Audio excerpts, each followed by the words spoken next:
I've shared this story once before with my old channel.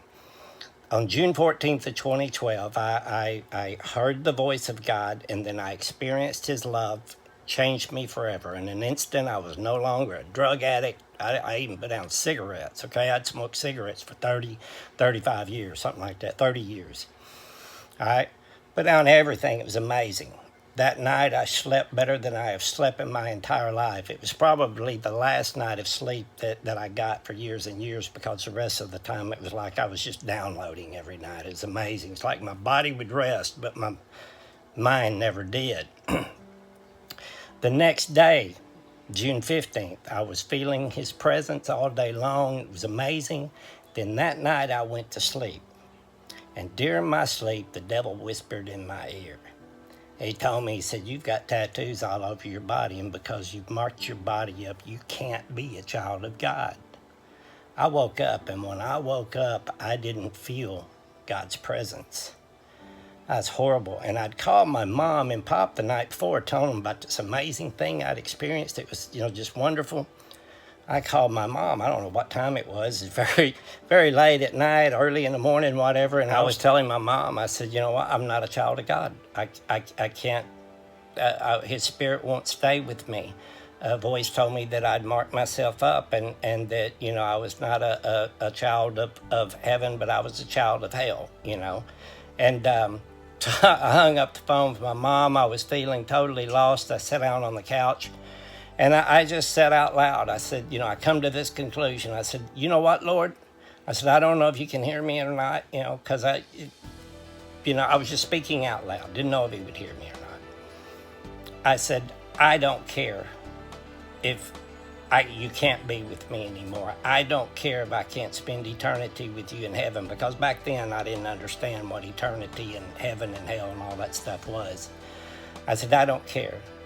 I am always going to tell people about your amazing love, no matter what, because you have changed me. There is no way, even if you're not going to stay with me, there is no way I could ever turn back and go back to that life that I was living. It's impossible, because I experienced you, and I'm going to tell everybody about you, those people that you can stay with, that to seek you and find you, because you are amazing and you're wonderful, you're a life changer.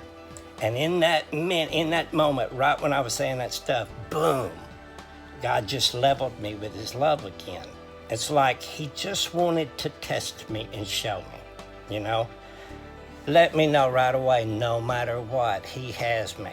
Just because I got tattoos on my body don't mean nothing. I've had lots of spirits come at me in comments telling me I should cover up my tattoos and this, that, and I'm encouraging people.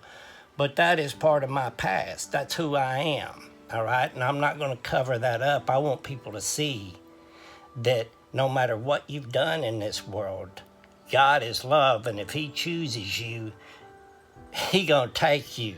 He's going to drag you. You're going to come to him. Nobody can turn down God.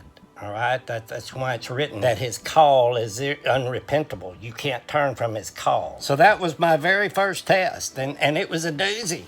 It was like he hit me with a major test right away. And so I realized at that point that there's going to be trials and stuff in my life. That's before I ever read about, you're going to have temptations and trials come at you. But he won't give you nothing that you can't handle, or that God within you and him together, you and him together, can't handle. So if there's any of you guys out there who may be going through a little spell right now where you're not feeling God's presence, and it happens from time to time with me, you feel like you're alone, I want to let you know you are never alone, okay? There's just sometimes that you go through more purifying, okay? And I've been going through it majorly here lately, okay? It's hard to put a smile on, but I know that it's for a good purpose. There's a reason behind it. So if any of y'all are going through that right now, just, praise the Lord, because I assure you, he has not left you. There's nothing that you're going to do that's going to make him so... He's outside of time and space, okay? He knows the end at the beginning and everything. So he didn't make this decision to let you experience his love and be changed by him just to abandon you later because of something you think you did that messed up, okay? God's not like that. Your Father is not like that. If your mom and dad give up on you the first time you messed up and just tossed you out the door, can you imagine what this world would be? Our Father is not like that.